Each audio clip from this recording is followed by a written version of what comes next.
canal, o mensageiro não é importante, mas sua curtida é. Curta, inscreva-se e compartilhe cultura. Deixe livros que gostaria de ouvir nos comentários.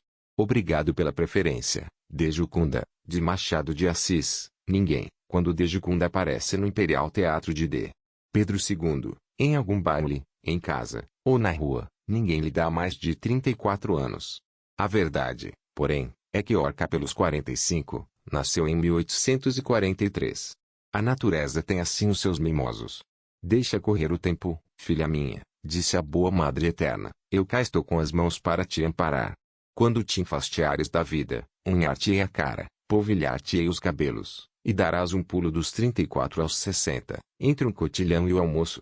É provinciana. Chegou aqui no começo de 1860, com a madrinha, grande senhora de engenho, e um sobrinho desta, que era deputado. Foi o sobrinho quem propôs a tia esta viagem, mas foi a filhada quem a efetuou, tão somente com fazer descair os olhos desconsolados. Não estou mais para essas folias do mar. Já vi o Rio de Janeiro. Você que acha, Cundinha? Perguntou de Maria do Carmo. Eu gostava de ir, Gindinha. De Maria do Carmo ainda quis resistir, mas não pôde. A filhada ocupava em seu coração a alcova da filha que perdera em 1857. Viviam no engenho desde 1858. O pai de Jucunda, barbeiro de ofício, residia na vila, onde fora vereador e juiz de paz. Quando a ilustre comadre lhe pediu a filha, não hesitou um instante, consentiu entregá-la para benefício de todos. Ficou com a outra filha, Raimunda.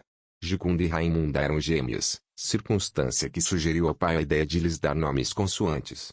Em criança, a beleza natural supria nelas qualquer outro alinho, andavam na loja e pela vizinhança, em camisa rota, pé descalço, muito enlameadas às vezes, mas sempre lindas. Aos 12 anos perderam a mãe. Já então as duas irmãs não eram tão iguais. A beleza de Jucunda acentuava-se, ia caminhando para a perfeição, a de Raimunda, ao contrário, parava e murchava, as feições iam descambando na banalidade e no inexpressivo. O talhe da primeira tinha outro garbo, e as mãos, tão pequenas como as da irmã, eram macias, talvez, porque escolhiam ofícios menos ásperos. Passando ao engenho da madrinha, Jucunda não sentiu a diferença de uma outra fortuna. Não se admirou de nada, nem das paredes do quarto, nem dos móveis antigos, nem das ricas toalhas de crivo, nem das fronhas de renda. Não estranhou as mucamas, que nunca teve, nem as suas atitudes obedientes. Aprendeu logo a linguagem do mando. Cavalos, redes, joias, sedas, tudo o que a madrinha lhe foi dando pelo tempo adiante, tudo recebeu, menos como obséquios de hospedagem que como restituição.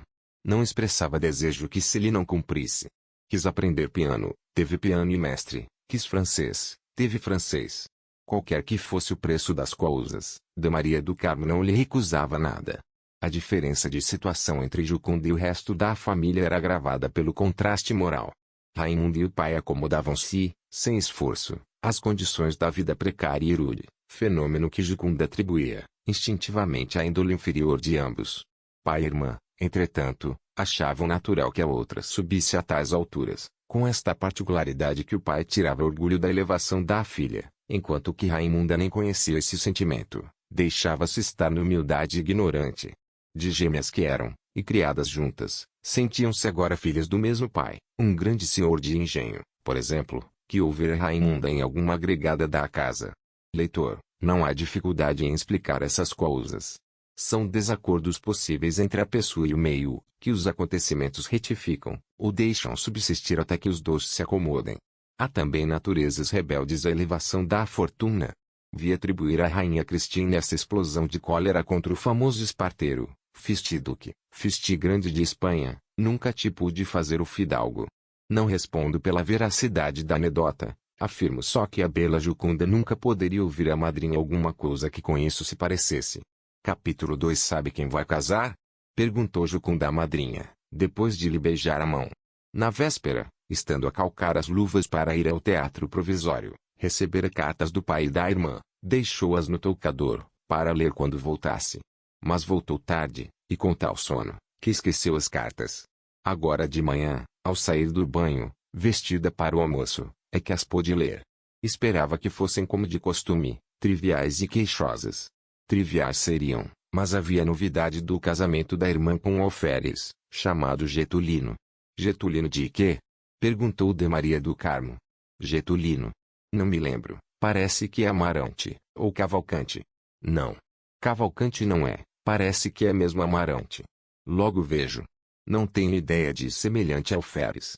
Há de ser gente nova. 4 anos. Murmurou a madrinha.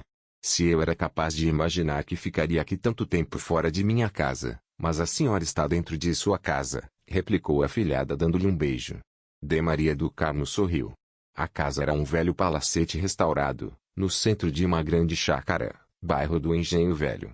De Maria do Carmo tinha querido voltar à província, no prazo marcado novembro de 1860, mas a afilhada obteve a estação de Petrópolis. Iriam em março de 1861. Março chegou, foi-se embora, e voltou ainda 2 vezes, sem que elas abalassem daqui. Estamos agora em agosto de 1863. Jucunda tem 20 anos. Ao almoço, falaram do espetáculo da véspera e das pessoas que viram no teatro. Jucunda conhecia já a principal gente do Rio, a madrinha fê-la recebida, as relações multiplicaram-se, ela ia observando e assimilando. Bela e graciosa, vestindo-se bem e caro, ávida de crescer, não lhe foi difícil ganhar amigas e atrair pretendentes. Era das primeiras em todas as festas. Talvez o eco chegasse à Vila Natal, ou foi simples adivinhação de Malévolo, que entendeu colar isto uma noite, nas paredes da casa do barbeiro. Nhancundinha jarra e nhanhamundinha na cozinha. O pai arrancou, indignado, o papel, mas a notícia correu depressa a vila toda, que era pequena, e foi o entretenimento de muitos dias. A vida é curta. Jucunda, acabado o almoço, disse à madrinha que desejava mandar algumas coisas para o enxoval da irmã, e, às 2 horas, saíram de casa. Já na varanda, o copé embaixo, o lacaio de pé, desbarretado, com a mão no fecho da portinhola de Maria do Carmo notou que a afilhada parecia absorta, perguntou-lhe o que era. Nada, respondeu Jucunda, voltando a si. Desceram, no último degrau, perguntou Jucunda se a madrinha é que mandara pôr as mulas. Eu não, foram eles mesmos. Querias antes os cavalos.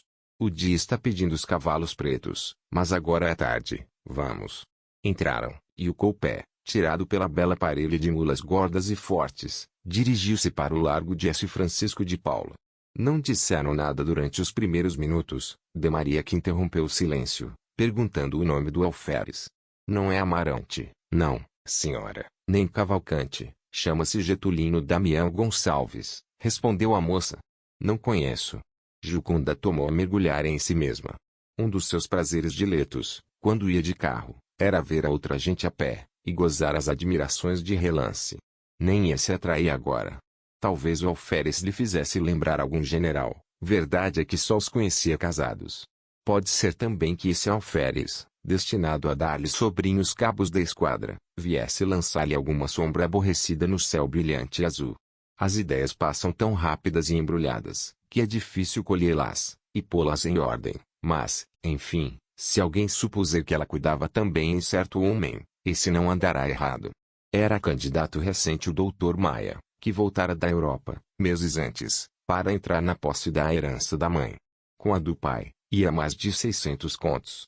A questão do dinheiro era aqui um tanto secundária, porque Jucunda tinha certa herança da madrinha, mas não se há de mandar embora um homem, só porque possui 600 contos, não lhe faltando outras qualidades preciosas de figura e de espírito, um pouco de genealogia, e tal qual pontinha de ambição, que ela puxaria em tempo, como se faz as orelhas das crianças preguiçosas.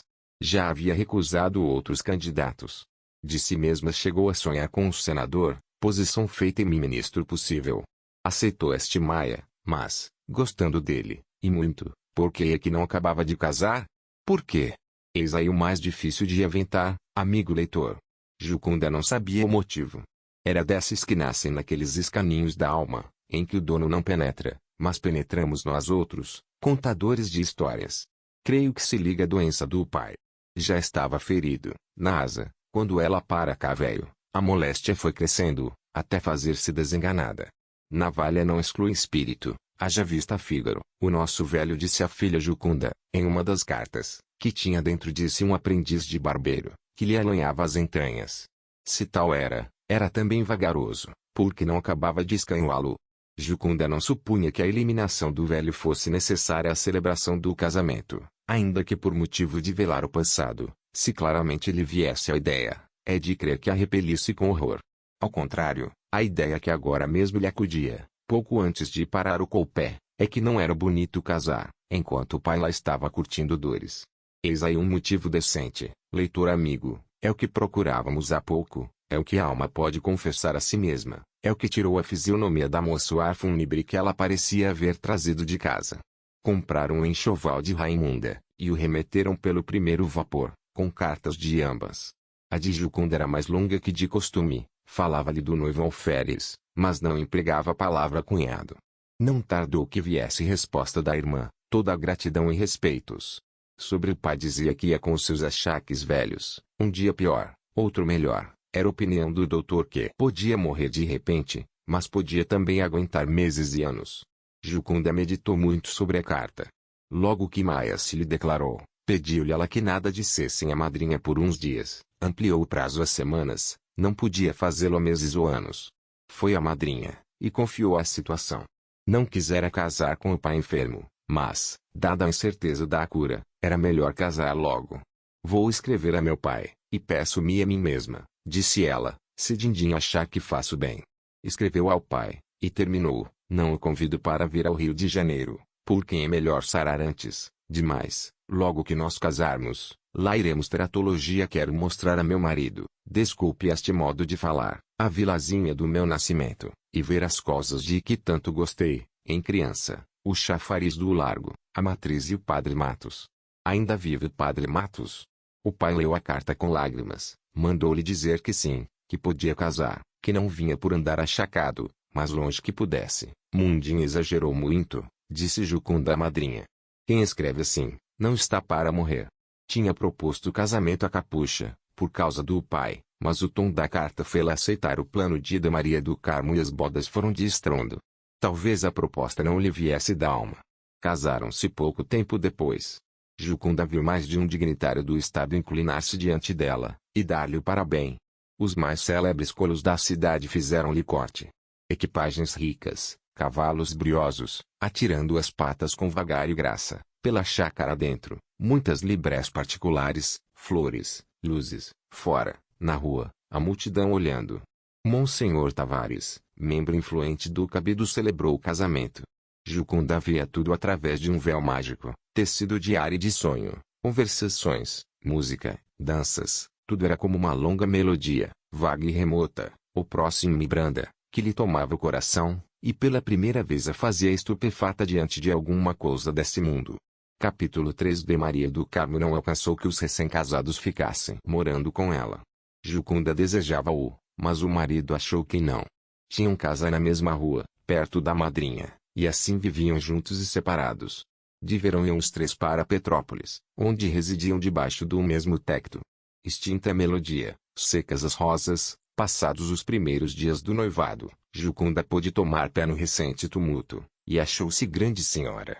Já não era só afilhada de Ida Maria do Carmo, e sua provável herdeira, tinha agora o prestígio do marido, o prestígio e o amor. Maia literalmente adorava a mulher, inventava o que a pudesse fazer o feliz, e acudia a cumprir-lhe o menor dos seus desejos. Um destes consistiu na série de jantares que deram em Petrópolis, durante uma estação, aos sábados, jantares que ficaram célebres, a flor da cidade ali ia por turmas. Nos dias diplomáticos, Jucunda teve a honra de ver a seu lado, algumas vezes, o internúncio apostólico. Um dia, no Engenho Velho, recebeu Jucunda a notícia da morte do pai. A carta era da irmã, contava-lhe as circunstâncias do caso. O pai nem teve tempo de dizer, ai, Jesus. Caiu da rede abaixo e expirou.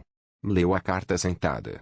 Ficou por algum tempo com o papel na mão, a olhar fixamente, relembrava as coisas da infância, e a ternura do pai, saturava bem a alma daqueles dias antigos, despegava-se de si mesma, e acabou levando o lenço aos olhos, com os braços fincados nos joelhos.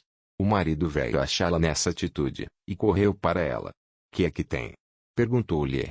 Jucunda, sobressaltada, ergueu os olhos para ele, estavam úmidos, não disse nada. Que foi? Insistiu o marido. Morreu meu pai, respondeu ela. Maé pôs um joelho no chão, Pegou-a pela cintura e conchegou-a ao peito. Ela escondeu a cara no ombro do marido, e foi então que as lágrimas romperam mais grossas. Vamos, sossegue. Olhe o seu estado. Jucunda estava grávida. A advertência fez erguer de pronto a cabeça, e enxugar os olhos. A carta, envolvida no lenço, foi esconder no bolso a ruim ortografia da irmã e outros pormenores. Maia sentou-se na poltrona, com uma das mãos da mulher entre as suas. Olhando para o chão, viu um papel impresso, trecho de jornal, apanhou e leu. Era a notícia da morte do sogro, que Jucunda não vira cair de dentro da carta. Quando acabou de ler, deu com a mulher, pálida e ansiosa. Esta tirou-lhe o papel e leu também. Com pouco se aquietou.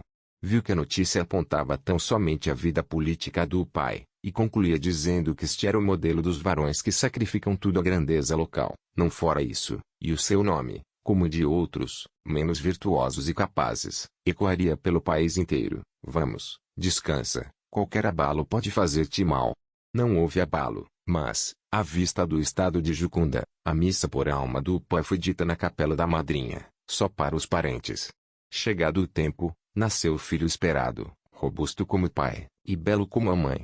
Esse primeiro e único fruto, parece que veio ao mundo menos para aumentar a família, que para dar as graças pessoais de Jucunda um definitivo toque. Com efeito, poucos meses depois, Jucunda atingiu o grau de beleza, que conservou por muitos anos. A maternidade realçava a feminidade. Só uma sombra empanou o céu daquele casal. Foi pelos fins de 1866. Jucunda estava a mirar o filho dormindo, quando lhe vieram dizer que uma senhora procurava. Não disse quem é.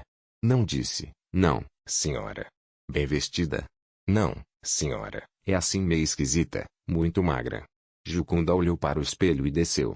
Embaixo, reiterou algumas ordens. Depois, pisando rijo e farfalhando as saias, foi ter com a visita. Quando entrou na sala de espera, viu uma mulher de pé, magra, amarelada, envolvida em um xale velho e escuro, sem luvas nem chapéu. Ficou por alguns instantes calada, esperando. A outra rompeu o silêncio. Era Raimunda. Não me conhece, Cundinha? Antes que acabasse, já a irmã a reconhecera. Jucunda caminhou para ela, abraçou-a, fê-la sentar-se e admirou-se de a ver aqui, sem saber de nada. A última carta recebida era já de muito tempo, quando chegara. Há 5 meses, Getulino foi para a guerra, como sabe, eu vim depois, para ver se podia. Falava com humildade e a medo, baixando os olhos a miúdo. Antes de vir a irmã, estivera mirando a sala, que cuidou ser a principal da casa, tinha receio de macular a palhinha do chão. Todas as galanterias da parede da mesa central, os filetes de ouro de um quadro, cadeiras, tudo lhe pareciam riquezas do outro mundo. Já antes de entrar, ficara por algum tempo a contemplar a casa, tão grande e tão rica. Contou à irmã que perdera o filho, ainda na província, agora viera com a ideia de seguir para o Paraguai, ou para onde estivesse mais perto do marido. Getulino escrevera-lhe que voltasse para a província ou ficasse aqui. Mas que tem feito nestes 5 meses? Vim com uma família conhecida, e aqui fiquei costurando para ela. A família foi para São Paulo, vai fazer 1 mês, pagou o primeiro aluguel de uma casinha onde moro, costurando para fora. Enquanto a irmã falava, Jucunda contornava com os olhos, desde o vestido de seda já gasto, o último do enxoval, o xale escuro, as mãos amarelas e magras, até as bichinhas de coral que lhe dera ao sair da província. Era evidente que Raimunda pusera em si o melhor que possuía para honrar a irmã. Jucunda viu tudo, não lhe escaparam sequer os dedos maltratados do trabalho, e o composto geral tanto lhe deu pena como repulsa. Raimunda ia falando, contou-lhe que o marido saíra tenente por atos de bravura e outras muitas coisas. Não dizia você, para não empregar a senhora, falava indiretamente, viu? Soube? Eu lhe digo. Se quiser. E a irmã, que a princípio fez um gesto para dizer que deixasse aqueles respeitos, depressa o reprimiu, e deixou-se tratar como a outra parecesse melhor. Tem filhos? Tenho um, acudiu Jucunda, está dormindo. Raimunda concluiu a visita. Quisera vê-la e, ao mesmo tempo, pedir-lhe proteção. Havia de conhecer pessoas que pagassem melhor. Não sabia fazer vestidos de francesas, nem de luxo, mas de andar em casa, sim, e também camisas de crivo. Jucunda não pôde sorrir. Pobre costureira do sertão. Prometeu ir vê-la, pediu indicação da casa, e despediu ali mesmo. Em verdade, a visita deixou-lhe uma sensação muito complexa: dó, tédio, impaciência. Não obstante, cumpriu o que disse, foi visitá-la à Rua do Costa, ajudou-a com dinheiro, mantimento e roupa. Voltou ainda lá, como a outra tornou ao Engenho Velho, sem acordo, mas às furtadelas. No fim de 2 meses, falando-lhe o marido na possibilidade de uma viagem à Europa, Jucunda persuadiu a irmã da necessidade de regressar à província, mandar-lhe a uma mesada, até que o tenente voltasse da guerra. Foi então que o marido recebeu aviso anônimo das visitas da mulher à Rua do Costa, e das que lhe fazia, em casa, uma mulher suspeita. Maé foi à Rua do Costa, achou Raimunda arranjando as malas para embarcar no dia seguinte. Quando ela lhe falou do Engenho Velho, Raimunda adivinhou que era o marido da irmã, explicou as visitas, dizendo que de Jucunda era sua patrícia e antiga protetora. Agora mesmo, se voltava para a Vila Natal, era com o dinheiro dela, roupas e tudo. Maia, depois de longo interrogatório, saiu dali convencido. Não disse nada em casa, mas, 3 meses depois, por ocasião de falecer de Maria do Carmo, referiu Jucunda ao marido a grande e sincera afeição que a defunta lhe tinha, e ela a defunta. Maia lembrou-se então da Rua do Costa. Todos lhe querem bem a você, já sei, interrompeu ela, mas por que é que nunca me falou daquela pobre mulher, sua protegida, que aqui esteve há tempos, uma que morava na Rua do Costa? Jucunda empalideceu. O marido contou-lhe tudo, a carta anônima, a entrevista que tivera com Raimunda e finalmente a confissão desta, as próprias palavras, ditas com lágrimas. Jucunda sentiu-se vexada e confusa. Que mal há em fazer bem, quando a pessoa merece? Perguntou-lhe o marido, concluindo a frase com um beijo. Sim, era excelente mulher, muito trabalhadeira. Capítulo 4. Não houve outra sombra na vida conjugal. A morte do marido ocorreu em 1884. Bela, com a ameação do casal, e a herança da madrinha, contando 45 anos que parecem 34, tão querida da natureza como da fortuna, pode contrair segundas núpcias, e não lhe faltam candidatos, mas não pensa nisso. Tem boa saúde e grande consideração. A irmã faleceu antes de acabar a guerra. Getulino galgou os postos em campanha, e saiu há alguns anos brigadeiro. Reside aqui, vai jantar, aos domingos, com a cunhada e o filho desta, no palacete de Maria do Carmo, para onde a nossa de Jucunda se mudou. Tem escrito alguns opúsculos sobre armamento e composição do exército, e outros assuntos militares. Dizem que deseja ser ministro da guerra. Aqui, há tempos, falando-se disso no Engenho Velho, perguntou alguém a de Jucunda se era verdade que o cunhado fitava as comeadas do poder. O general? Retorquiu ela com o seu grande ar de matrona elegante, pode ser. Não conheço os seus planos políticos, mas acho que daria um bom ministro de Estado,